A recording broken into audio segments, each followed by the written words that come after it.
things that wasn't right, he fell down. Amen.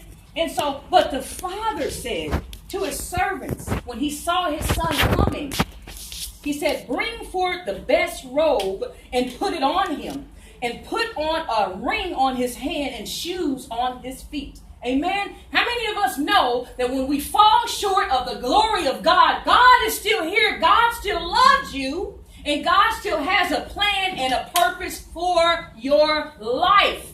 God is not going to say, no, I don't welcome you back. No, God is not doing that. When we come with a sincere heart unto our Heavenly Father God and say, God, I repent of my sins. I'm turning away from doing wrong. God, I want you back. God, I've wasted it all. I've wasted my money. I've wasted half of my life, but I want you back.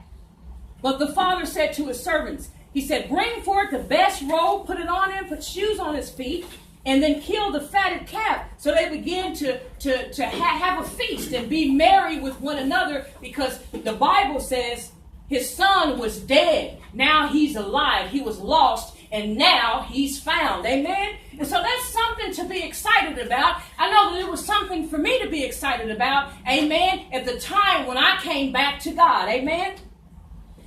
His elder son was in the field, and as he came and drew closer to the house, he heard music and dancing, and he wondered